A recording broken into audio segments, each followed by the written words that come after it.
زہرۃ الریاض میں ہے کہ حضرت یعقوب علیہ السلام نے ملک الموت سے مواخات قائم کی ہوئی تھی۔ ایک دن ان کی ملاقات ہوئی تو حضرت یعقوب علیہ السلام نے پوچھا، اے ملک الموت، ملاقات کے لیے آئے ہو یا میری روح قبض کرنے آئے ہو؟ اگر آئے ہو تو مجھے آگاہ کر دینا۔ اس نے کہا کہ میں آپ کی طرف 2 یا 3 قاصد بھیج دوں گا۔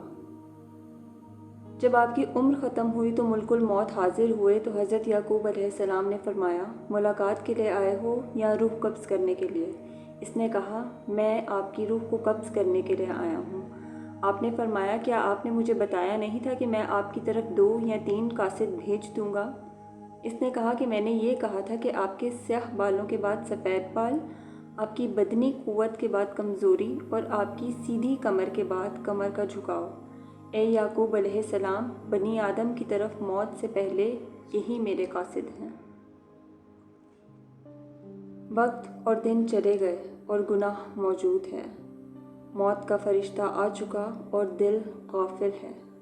دنیا میں تیری نعمتیں صرف دھوکہ و حسرت ہیں، اور دنیا میں عیش و آرام تو محال اور غلط ہے۔ حضرت ابو علی دقاق رحمۃ اللہ علیہ فرماتے ہیں، میں ایک نیک آدمی کی عیادت کے لیے گیا۔ وہ بیمار تھے اور عظیم بزرگوں میں سے تھے۔ ان کے شاگرد ان کے پاس بیٹھے تھے اور وہ رو رہے تھے۔ ان کی عمر بھی شدید بڑھاپے تک پہنچ چکی تھی۔ میں نے کہا، اے شیخ، کیوں روتے ہو؟ کیا دنیا پر؟ فرمایا، ہرگز نہیں، میں تو صرف نماز کے رہ جانے پر روتا ہوں۔ میں نے پوچھا، یہ کیسے؟ آپ نے نماز پڑھ رکھی ہیں؟ فرمایا، میں آج تک دنیا میں زندہ رہا، مگر میں نے سجدہ کیا تو غفلت میں، اور سر اٹھایا تو غفلت میں، اور آج غفلت کی حالت میں مر رہا ہوں۔ پھر انہوں نے گہرا سانس لیا اور کہا، میں نے اپنے حشر اور قیامت کے دن کے بارے میں غور کیا کہ جب میرا رخسار قبر میں پڑا ہوگا، عزت و بلندی کے بعد اکیلا پڑا ہوں گا، میرا بدن قابو ہوگا اور مٹی ہی تکیہ ہوگی۔ میں نے طویل و عریض محاسبے پر سوچا، اور جس وقت اعمال نامہ ملے گا اس وقت پریشان سوچا، مگر اے میرے رب اور اے میرے خالق، مجھے تجھ سے امید ہے کہ اے میرے معبود، تو میرے گناہوں کو معاف کر دے گا۔ عیون الاخبار میں حضرت شفیق بلخی رحمۃ اللہ علیہ سے مروی ہے کہ لوگ 3 باتیں کرتے ہیں مگر افعال میں تینوں کے خلاف کرتے ہیں۔ نمبر 1، کہتے ہیں کہ ہم اللہ کے بندے ہیں مگر کام کرتے ہیں آزاد نافرمان لوگوں جیسا۔ یہ ان کے کلام کا الٹ ہوا۔ نمبر 2، کہتے ہیں کہ اللہ تعالیٰ ہی ہماری روزی کا کفیل ہے، مگر ان کے دل دنیا کے بغیر مطمئن نہیں ہوتے اور دنیا کا ایندھن اکٹھا کرتے رہتے ہیں۔ یہ بھی ان کے قول کا الٹ ہوا۔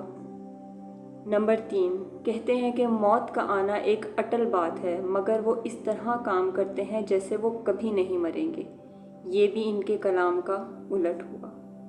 اب بھائی سوچو تو صحیح کہ اللہ تعالیٰ کے دربار میں کس بدن کے ساتھ کھڑے ہوگے، کس زبان سے بات کرو گے، اور جب ہر چھوٹی بڑی بات کی پرسش ہوگی تو کیا جواب دو گے؟ ہر سوال کے جواب کے لیے تیار رہو اور جواب صحیح تیار کرو۔ اللہ تعالیٰ سے ڈرو، وہ تمہارے ہر نیک و بد عمل سے آگاہ ہے۔ پھر لوگوں کو نصیحت فرمائی کہ ہر حکم کی اطاعت کرو اور ظاہر و باطن میں صرف اللہ تعالیٰ کے ہی بن کر رہو۔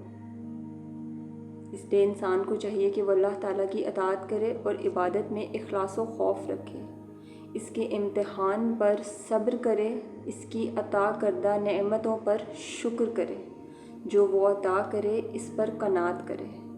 اللہ تعالیٰ فرماتا ہے کہ جو میری قضا پر راضی نہیں، میرے امتحان پر صابر نہیں، میری نعمتوں پر شاکر نہیں اور میری عطا پر قانع نہیں، وہ میرے سوا کوئی اور رب ڈھونڈ لے۔